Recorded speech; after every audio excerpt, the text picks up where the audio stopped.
A century ago, F. Scott Fitzgerald introduced us to the dazzling world of Jay Gatsby, his opulence, his longing, and the illusion of the American dream. This year, we celebrate 100 years of The Great Gatsby, a novel that has captivated generations with its timeless themes of love, ambition, and excess. In this episode, we sit down with the director and principal cast of Enid's Gaslight Theater, where Gatsby's world is coming to life on the stage. We talked about the magic of bringing this classic to the theater, what makes Gatsby's story still hit home after all these years, and the creative process behind the production. This is a conversation you don't want to miss. So grab a seat, get your favorite drink, because it's curtain time. Oklahoma on stage, the stories come alive. With drama, dance, and music, the arts always thrive. From center stage to backstage lore, Oklahoma on stage, there's always something more. Welcome back, everybody, to Oklahoma on Stage. Glad you're here. Glad you're listening. And I'm here to welcome tonight a group from the Gaslight Theater in Enid. They are putting on the performance of The Great Gatsby, and we'll talk a little bit more about that and all of the details. But I want to start off tonight by welcoming the director himself, Chad Swanson. Welcome, Chad. Thank you very much for having us. Good to see you, Tim. Good to see you. Glad you guys could be a part of this, and thank you for stepping up and being actually our second interview of the entire All right, podcast. we'll take second place. That's fine. So I appreciate that. So, Alex, if you would, with your crew there, would you give us an introduction of who you've got with you tonight? Yeah, so my name is Alex. I play the lead, one of the big characters, Jay Gatsby himself. And sitting with me is my good friend, Kim, and I'll let him introduce himself. Hi, I'm Kim. I play Nick Carraway, the narrator of the show. And I'm Tiffany, and I play Myrtle Wilson. I'm also the Gaslight Theater's capital campaign chair. And I'm Charlotte Ringwald. I play Jordan Baker. Hi, I'm Chad Swanson. This is all my fault. I'm the director.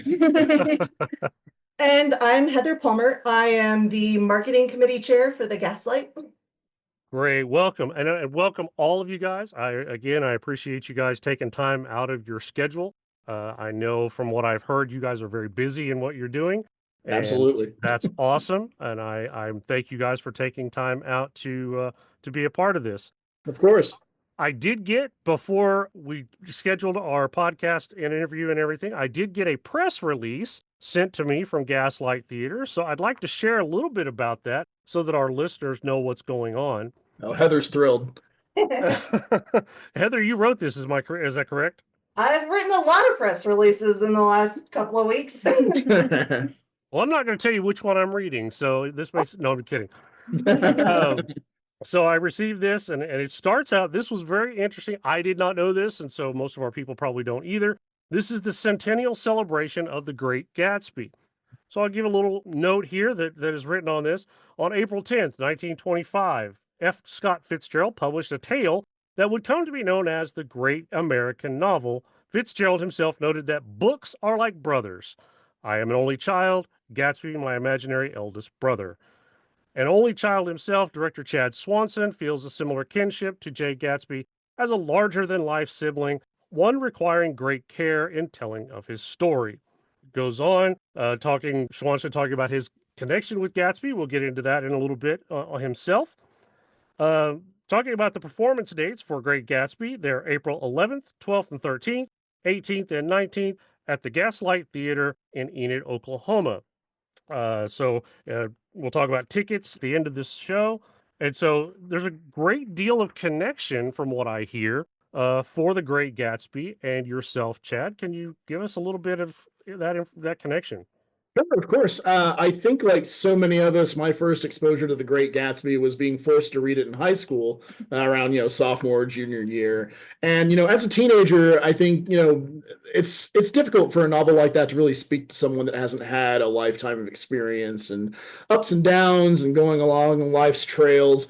But coming back to it, maybe about 4 years ago or so, and especially with the 2013 film by Baz Luhrmann, just with Gatsby coming back into the cultural cultural zeitgeist and, the proliferation of Gatsby parties and all that, it kind of got me thinking, maybe this would be a tale that I'd like to tell. Because before this, I'd directed War of the Worlds, The Panic Broadcast, another very historical tale. So I got to looking at it and thought, yeah, this is something that speaks to me, something I could work with. And I think that a lot of folks get wrapped up in the glitz, the glamour of the Roaring Twenties and all that, and they forget that there's a real, genuine, heartrending story behind The Great Gatsby, and it's one worth reading. It's one worth seeing on stage. And our particular version is adapted by Simon Levy, who has the endorsement of the Fitzgerald estate. And it's just a beautiful script. He's managed to draw upon the key, emotions and key moments, and especially the beautiful prose of Fitzgerald's work. So we've got really good material to work with, and I've managed to get a great cast, and I think we're putting together a great show. Sounds amazing. Now, are you guys staying within the Roaring Twenties motif, or are you in the adaptation? Are you taking it in a different direction?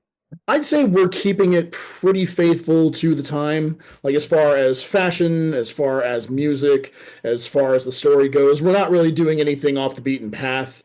I think the people, when they come see it, they'll be pretty impressed and astonished by how modern and contemporary it feels, even just at face value. Like the prose is definitely ahead of its time. Like I'd say Fitzgerald was writing with a mind that was decades ahead of where he was. So that definitely helps in creating modern plays and things like that to give that help to give that imagery and things like that. Oh, I know that certainly. Fitzgerald is a very visual writer. A lot of what he writes lends Absolutely. to that visual Yeah. aesthetic. So that's great. What would you say, Chad, was the biggest challenge in balancing that grandeur of the Roaring Twenties with the intimate character moments that you highlighted in the press release? Oh, well, for that, I think our set was the biggest challenge for me because initially, being a Gatsby neophyte, I'd read the novel, but it'd been a while. I thought, well, I've got to make my set big, big, big, grand, grand, grand. Got to make it huge. But as I got to reading the script and also reading Simon Levy's notes at the beginning, he made it clear that the novel and the play, it's a recollection, it's a memory, it's a dream. It's Nick Carraway's remembrance of his time in Long Island and with Gatsby and all these high society folks, and that you don't have to show the grandeur, that it can be dreamlike, it can be nebulous, and that your actors can weave from one spot to another. And especially when you look at the novel's only 180 pages long. It flies, it goes quickly. So, so too does the script, so too does the stage play. I mean, we're there for a good time, not a long time. And so, I mean, it moves, it cooks. And that really got me thinking, yeah, we can actually, I wouldn't say that the set is minimalistic. There's plenty of bells and whistles going on, believe you me. But yeah, I didn't find really a need to build these huge, towering facades necessarily. Like we've taken some really cool liberties and some cool creative directions. And I think people will be impressed by what they see. Great. Now, you mentioned when you and I spoke previously that you had some dance numbers and things like that going on with the extended cast that you have. Yes, Uh, sir. how did you go about selecting those elements to bring that era to life? So the top of the show, like in the script, it mentions that the characters are, doing the Charleston, and it's meant to grow and grow in fervor, and it's the Roaring Twenties. So I think that Levy uses that as a device to set us in a certain mindset, a certain time frame. And for me, I found just a classic, recording of the Charleston, the one we all know. Da da da da da da, yeah, da da da da da. So, no surprises there. I'd reached out to Summer Brandley, whom I'd worked with in a previous show. She was game to choreograph that number. And she actually made the trip from Oklahoma City about every week or so because she moved away from Enid, was very generous with her time. We certainly appreciate her, and worked up that number with our ensemble. And we have a really good ensemble of dancers and actors, got a couple of ringers who are, dance teachers themselves. So, maybe it's a little bit of a cheat code there, but I'm not, too ashamed to do it. And yeah, it's turning out really nice. For Act Two also starts with a dance number. And again, Levy really left it up to the director's discretion to what song and what vibe they wanted to go with. And I'm going to let you know a little secret. I'm not slavish to the time period when it comes to 20s music and the production. I'm not going full Baz Luhrmann and including hip hop, which I don't mind it, but like you will hear maybe a few songs from the 30s. And the top of Act Two does involve the song "Sing, Sing, Sing," yada da da da da da da da da. So it's gonna, I think, give people the kind of feeling they need to put them in that Gatsby party, because I think some folks will think of the 20s and the music they recall is actually from the 30s, the big band stuff. 20s music's real plinky, lots of ukulele. I do like it, but I wanted some big bombastic grandeur for when we're at Gatsby's and having a party. That's great. That's great. As a director, what do you hope the audiences will take away from this production in 2025, 100 years after the publication? Oh, goodness. For me, I hope the audiences walk away with a newfound appreciation for the work itself, but also for, thinking of a number like 100, it's this big, round, 3-digit number, is really not that long ago, especially in American culture, and that we're all still going through a lot of the same struggles that the people in The Great Gatsby did. Like, you have, a tale of classism to an extent. I don't think it's so much the upper class is the mustache twirling villain and the little guy is the hero. It's not as simple as all that. You find in The Great Gatsby that folks who are living high on the hog tend to be a little bit careless. Like, they live their lives and they have their struggles, and their struggles are legitimate. But at times their actions and also their inactions cause problems for the people below them. So I think ultimately, I hope that people walk away with a sense that one should be mindful of what they do and what they don't do. And that nostalgia can be a bit of an opiate. Like, it can be a bit of a drug, and you have to be careful about keeping your head too stuck in the past, and you have to live in the present time. That's good. Living in the moment. Yes, sir. So here's my first curveball for you, Chad. If F. Scott Fitzgerald could attend opening night, what do you think he'd say about your rendition of his imaginary eldest brother? Okay. I think the first thing he would say is, what is this giant screen with these moving pictures? Where's this music coming from with no visible orchestra?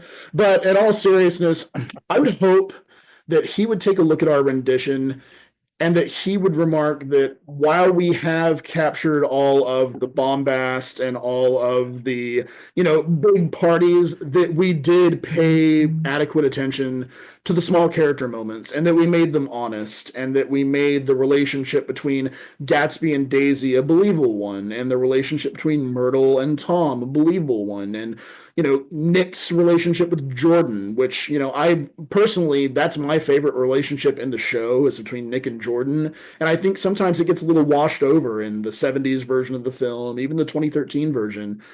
I think that Fitzgerald would be pleased with the love and care that we gave to the characters who aren't Gatsby, that create this world and build this world. That would be my hope, at least.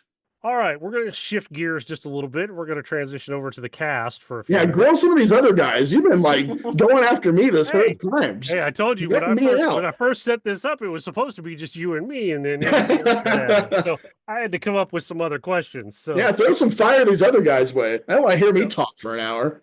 Okay, Alex, we're going to start with you, Mr. Gatsby. Sure. What was it like stepping into the world of Gatsby and embodying this iconic character? It was a lot of fun. That was, the big pull. He's a very showman type character, and it's a lot of sleight of hand and trickery, which, it makes you think of Willy Wonka or The Wizard of Oz, a lot of these classic Americana characters. There's a little bit of a bit of a huckster to him, which is a very classic American thing.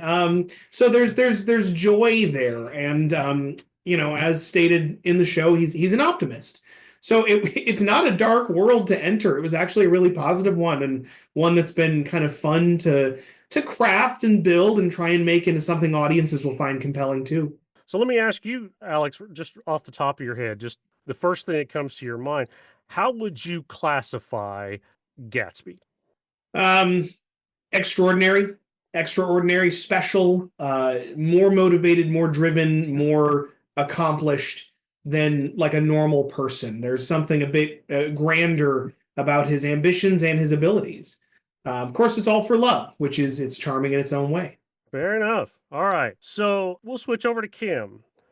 Kim, playing Nick Carraway, the one, probably some might say the central character of the story. Absolutely. It's coming from his point of view. How did you prepare for that role? Did you dive into the book, the history of the 20s, or did you use other resources to connect to that character? How did you, shall we say, become Nick Carraway?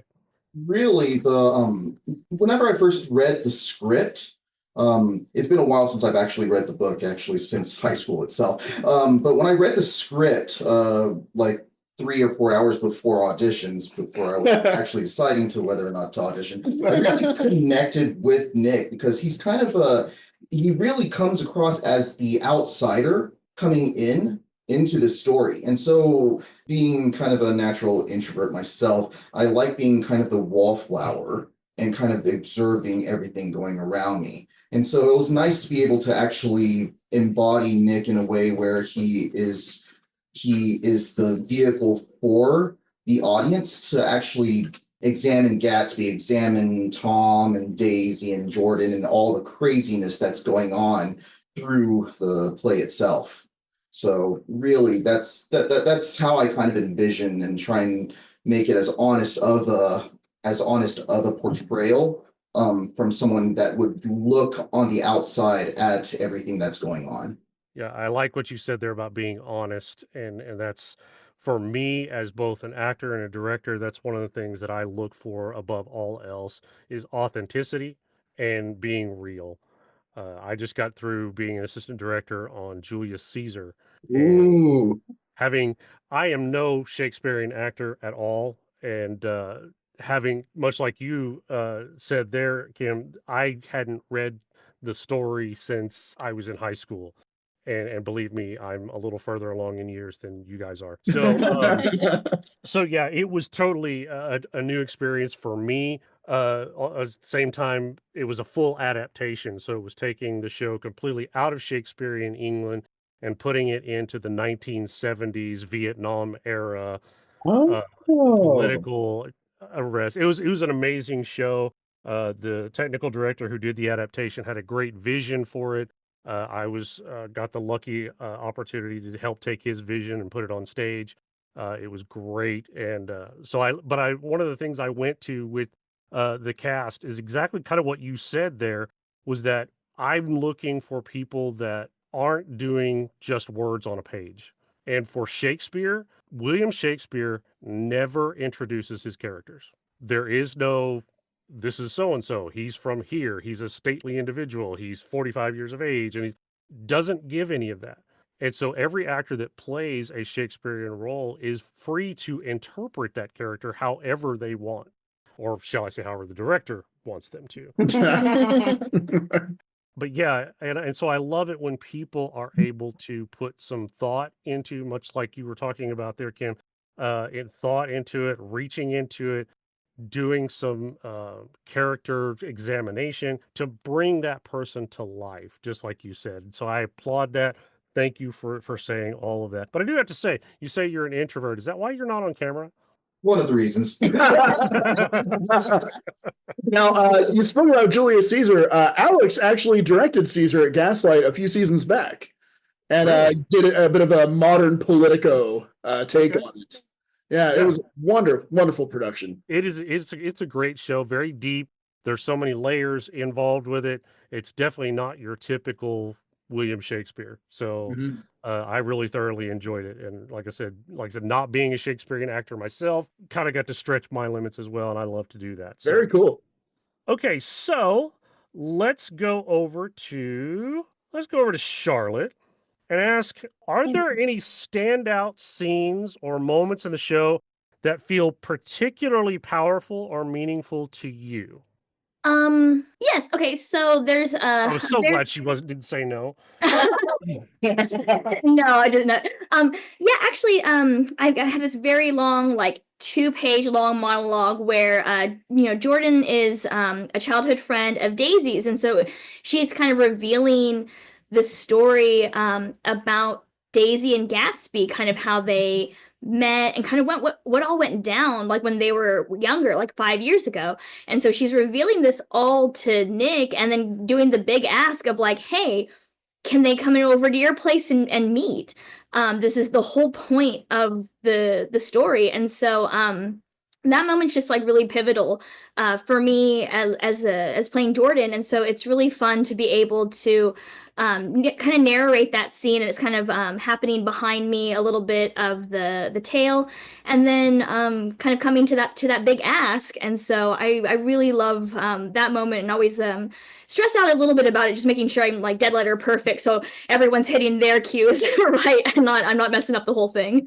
Okay, so that's really good. I like that answer. I'm really very glad that you didn't say no. That would have been a really short conversation. So, No. I would have been the Um, most concerned out of all of us. yeah, if your actors don't feel any, memorable moments out of the show, there's a problem.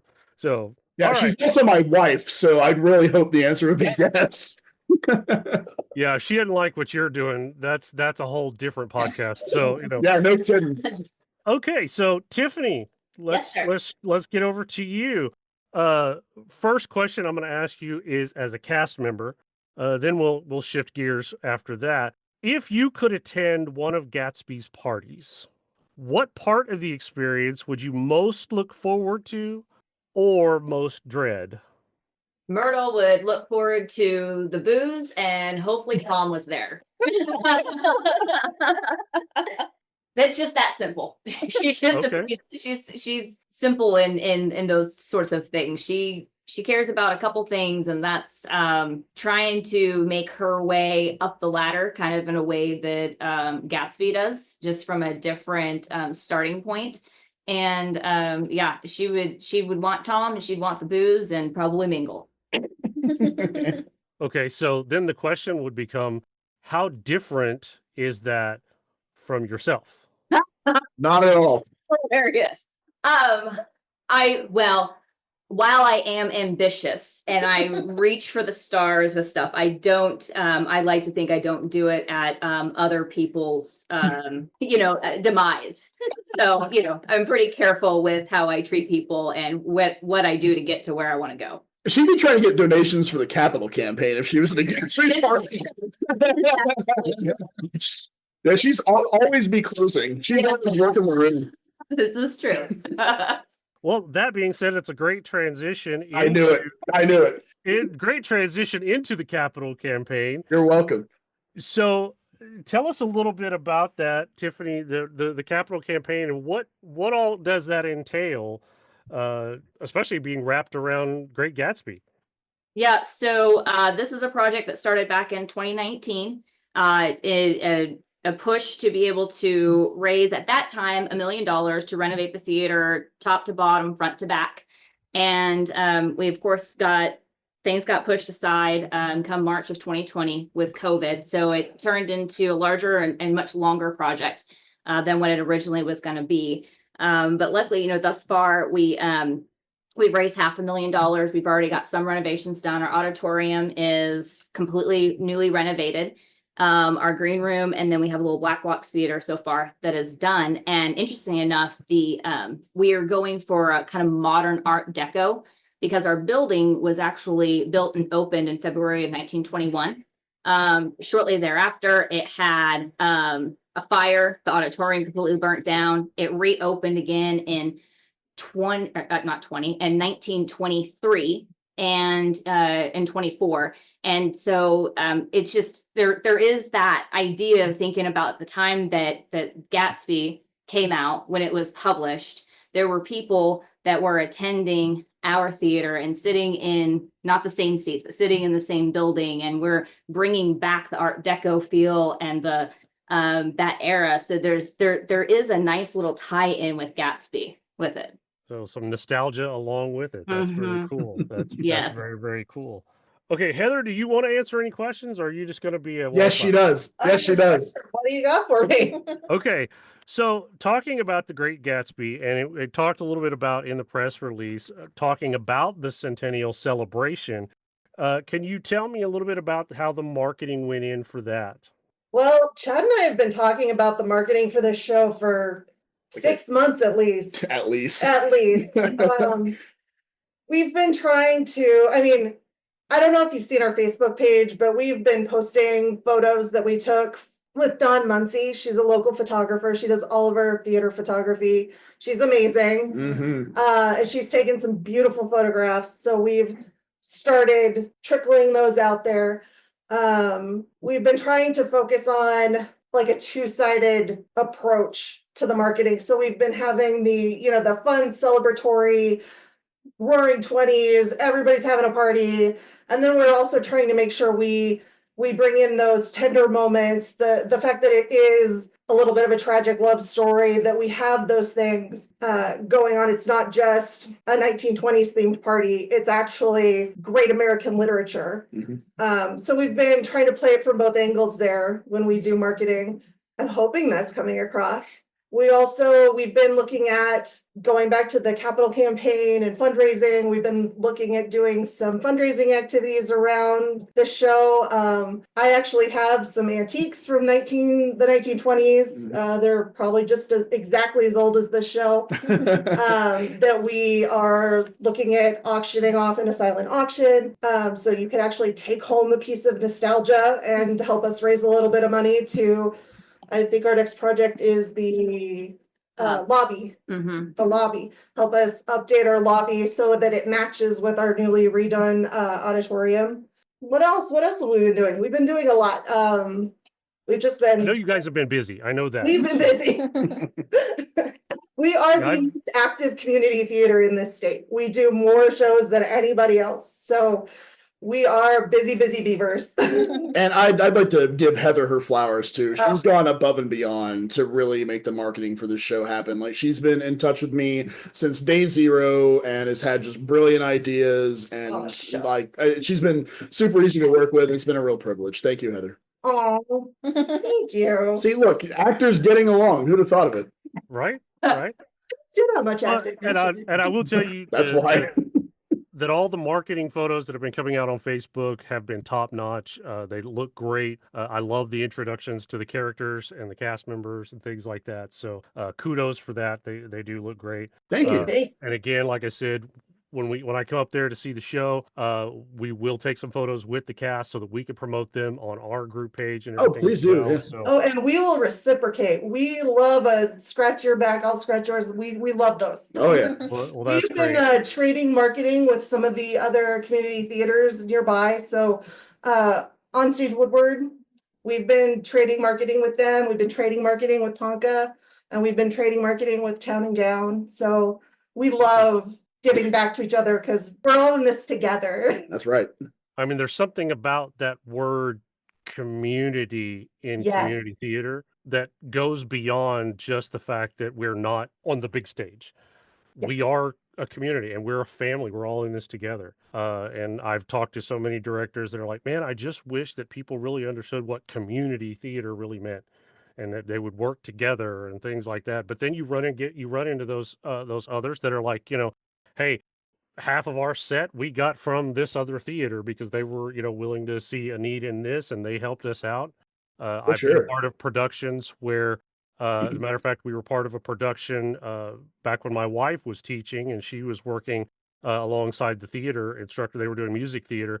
We were able to borrow the plant for Little Shop of Horrors. We were able to borrow Audrey, both versions, the small one and the large one, from the Pollard, and that was a great thing too. So, oh man, yeah, we did a Little Shop in 2020, right in the heat of COVID.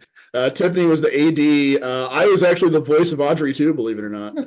Nice. Yeah. Okay, since we're still on Heather and we're still talking about marketing a little bit, a couple of other questions I'd like to ask. Sure. What is, for Gaslight Theater, what is the theater's mission and how does it resonate with the community?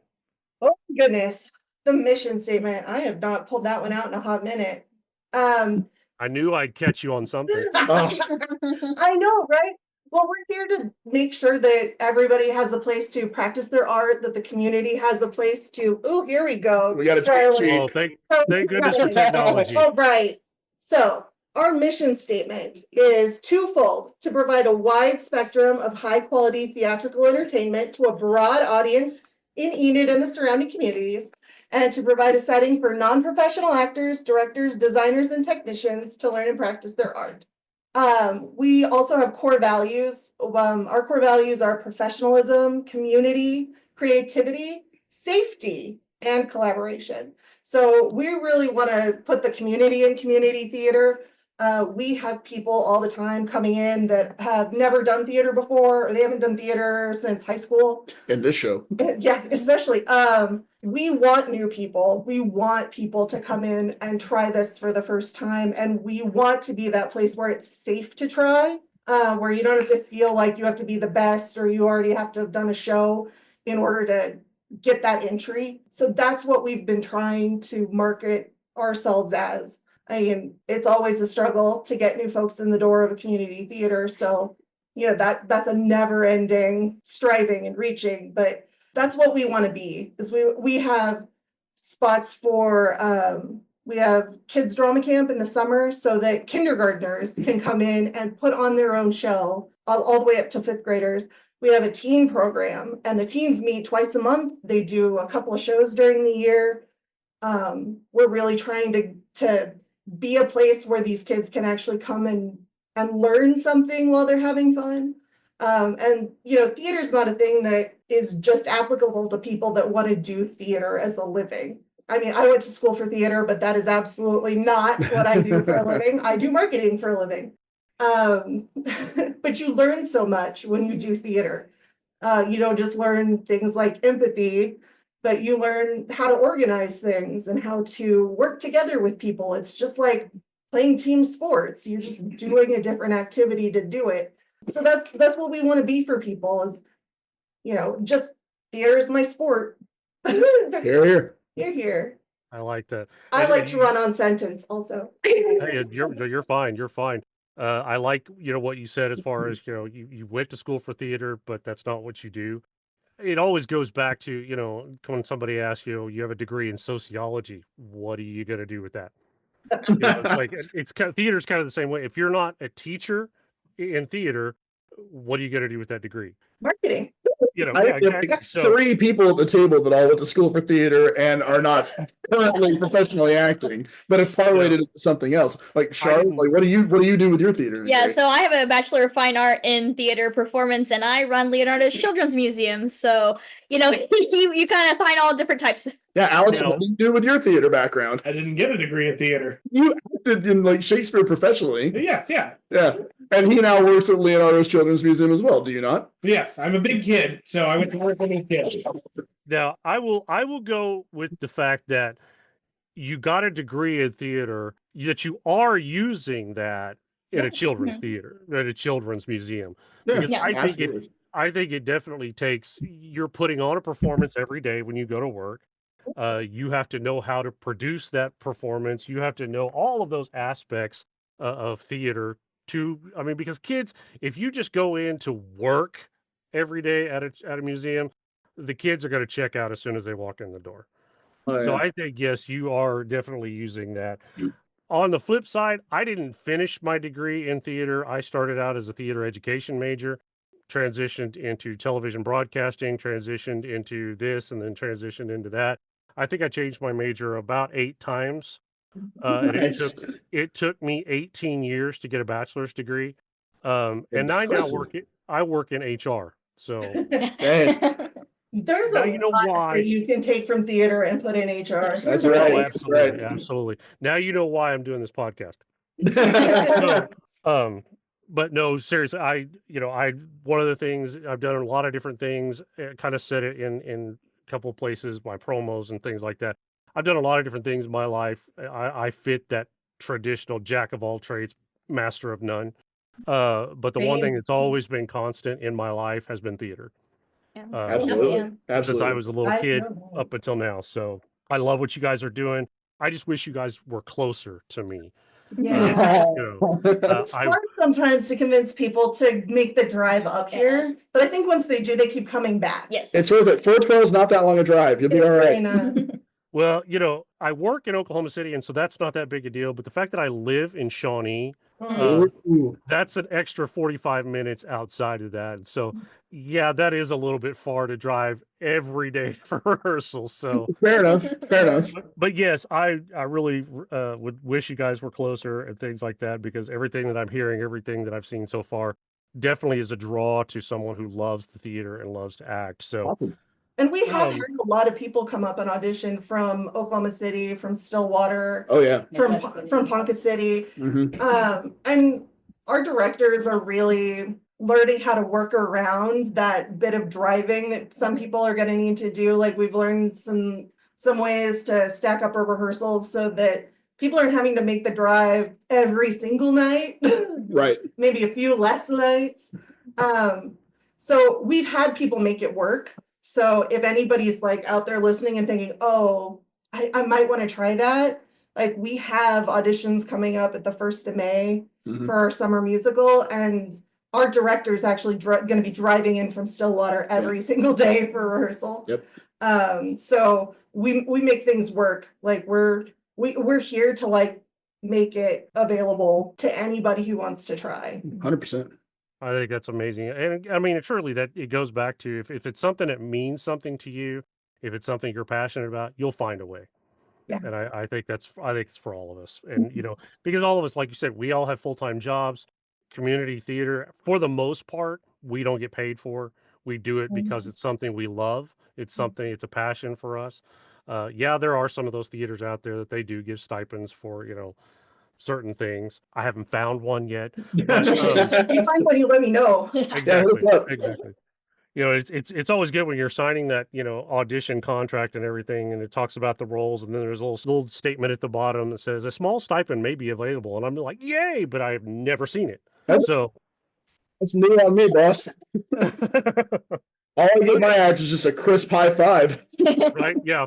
Thanks and an attaboy. There you go. Yeah. And a free pen. You get pins? It's coming. It's on the way. Okay, I'm owed. Do a sticker. I'll take that. Okay, so we're going to shift into some of our curveball questions. And what I'm going to do is I'm going to give out the question, and someone can volunteer to give the answer to it. Nice. Okay. So let's start with this one. If the Great Gatsby characters existed today, what kind of social media accounts do you think they'd have, and what would their posts look like? Alex, go. Gatsby would have a TikTok because he would be hip with what was new, and he would probably have invested money in a good camera, in a good microphone, and probably at least pay an editor. So he would be putting out really high quality stuff. However, it would all be memes and like brain rot for 10-year-olds. Nice. Oh, do I need to answer now? This show's PG-13, right? Yes. I think Myrtle would have an OnlyFans. I thought it. I wasn't going to say it. Wow. Okay. Parents, if you're listening with your children, it's time to change the channel. Okay. Next question. Who in the cast would have thrived the most during the Roaring 20s and why? No, actually, I think the real answer is a guy who's not here. I think Tim, yeah, who plays Tom. Yeah, Tim Johnson is just kind of like a classic Marlboro man, just transported into 2025. So yeah, I think you could probably drop him in 1925, and not a lot would need to change for him. Like he works Harvest, he works at P&K, which is a John Deere licensee. Yeah, I think Tim Johnson would probably prefer living in 1925 if he could. So yeah. Shout out to Tim. Wish you were here, bud. Well, hopefully we'll get to ask him a few questions when I come up there. So please do. He'll hate it. The Gaslight Theater, we're throwing a Gatsby style party for the community. What would it look like? I say Tiffany and Heather, just go ahead and advertise one. Why not? We've done one, Make it- haven't we? Make it an Yeah, additional for- show and just, Yeah, we actually kind of already did one for it was the 50th basically birthday of Gaslight being a theater troupe, and we threw kind of a party in sort of that way. So we've done it. We did go less roaring 20s, but mixed in with like steampunk sort of looking. So, it was very theater people. It was a lot of fun, and that was almost 10 years ago. It was. Yeah. Oh my goodness. gosh. Yep. We're coming up Makes on me our feel 60th. old. Yeah, we're coming up on our 60th birthday now. So next year. That's Wow. next year already. Oh my goodness. wow. Oh yes, we gotta market that now. Yeah. Uh-oh. Come to our 60th birthday party, whatever it is. Whatever. I think we just figured out what it is. Yeah. The Gatsby party. Yeah, thanks, Tim. Okay. Well, since we're talking about a party coming up, let's throw this out there. Imagine your theater is hosting an event where the audience dresses as characters from past productions. What costume would you choose for yourself and why? Oh my. We'll go around the table and everybody give an answer to this one. Do I Oh, have to pick one that I've been myself? Because if so, I know exactly what I'm gonna be. well, good. Sure. I'm gonna be Peter Quince from A Midsummer Night's Dream, because all I had to wear was basically pajama pants and a tank top. Okay. So Alex has just rejoined us. Tim, could you repeat your query? Absolutely. Imagine Gaslight Theater is hosting an event where the audience dresses as characters from past productions. What costume would you choose for yourself and why? That's a tough one. I'd probably go as we did a show called One Man, Two Governors a couple years ago. And it was a very silly farce. And I played an old man named Alfie. And, when it comes to theater, the thing I like the most is silly costumes, silly makeup, silly faces, voices. So I was a weird little old man. I'd love to do that again. And I made your Pacemaker. your external pacemaker. It was great. I think for me, whenever we did Green Day's American Idiot for our summer musical a few years back, I played Saint Jimmy. So that was the role that Billy Joe Armstrong, lead singer of Green Day, played on Broadway. So I got to wear this nice black trench, like spike my hair up, the real dark, eyeliner and all that, and just belt out some Green Day. Like, it was incredible. It's definitely one of my favorite roles I played. So had to bring that back. Okay. And what about you? I think that I would probably bring back I played the narrator in Into the Woods. Oh, another narrator character. That's amazing. Yeah, I think I was On that. I'm hearing cast typing there. I don't know. Yeah. So I think that I would probably pull out my smoking jacket and a nice pipe cigar and just be another narrator for it and just sit back and watch all the craziness happen. Oh, wow, that's again exactly what I do. What can I say? Kim likes to watch. Okay, Tiffany, how about you? Oh man, so I've been doing theater less than 10 years, so I don't have a ton to pull from. Probably my favorite was I was Queen Gertrude in Hamlet and in Roz and Gil. Yeah, Mr. Cranston Guildenstern are dead. And that costume is probably one of my favorites. Just bright red, big, royal, got the crown. That probably would be my number one when I have to pull back out again. I guess that leaves Charlotte. I've been thinking really hard about it, and it wouldn't be one that I did, but it showed that I did. I'd want to dress as Audrey 2, the plant, just in the way, just a huge giant costume, nowhere to sit. I'll end up probably just in the backyard somewhere, and then Chad would just follow behind me, just saying stuff, because he was the voice of Audrey 2. So that would be kind of just a really obnoxious shtick that we would do all night long. Yep. A great couple's costume. Yep. There you go. Oh, thank you, baby. Well, I tell you, I'd probably come to the show too, and I'd probably go with the favorite role that I've done in my career, and I actually got to play Bob Ewell in To Kill a Mockingbird. Hey, That was was Mayella. it was all great to be a really ugly bad guy. I just That was actually the first play that I did ever and at Gaslight, and I played Mayella. Okay.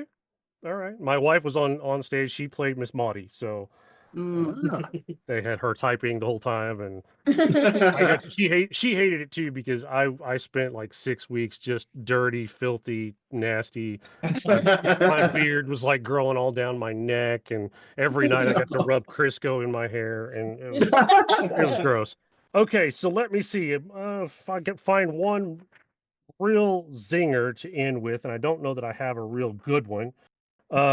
Oh, here's a good one, and this one, because this will hit all of you guys. It has nothing to do with Gatsby. Actually, I've got two, and I'll end with one, but this one is funny. If your theater's building could talk, what secrets or stories would it share about this show? About this show? um, Man. It'd probably say, Alex, what are you goofing off with downstairs in the dressing rooms every night? Get upstairs. What are you doing down there?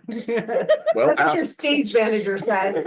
I'm intrigued. Alex, what are you goofing off with downstairs? Running my lines, pacing back and forth. Oh, okay. All right. The floor would probably say ouch for as many times as I have to throw myself upon it and fall everywhere. Yeah, absolutely, for sure. I think probably the building would say, could you please run those bubble jets a little less because it's making the platforms really slick, and you should probably do something about that. So a lot of bubbles then. And in one particular scene. Okay. All right. I just want to know what the ghosts would say. Mm. We're haunted. Yeah. Are we? We are. I think just about every community theater has a haunting story. So, Yes. and especially the theaters that have been here the longest. So, yeah. Okay, final question, and we can wrap things up tonight. What's the quirkiest backstage tradition or superstition that you guys have at your theater? I wouldn't say that there's any one particular one, but if I had to pick something that I've noticed in several of our Shakespeare shows, is very often right before we get ready to go out, and this is when we were doing it in the park, everybody would put their hands in and they'd say, blood makes the grass grow, kill, kill, kill. Now, I don't know the origins of this, and I don't care to know, but I do like it. I believe that's an old military chant that they would talk about a lot about, and I believe, I don't know if it has its birth or not in the Vietnam War, but they chanted it a lot. Well, there you go. We have a lot of, in this area, a lot of vets, so I can easily see one of them saying, all right, guys, this is what we're going to do. Well, that's how we got Yucca. Yeah.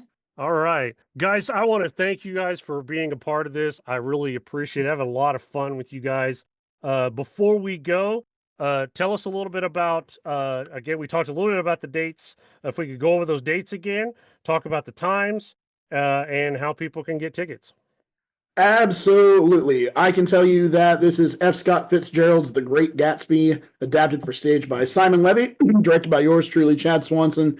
Show dates are April 11th through the 13th, as well as the following weekend on the 18th and 19th.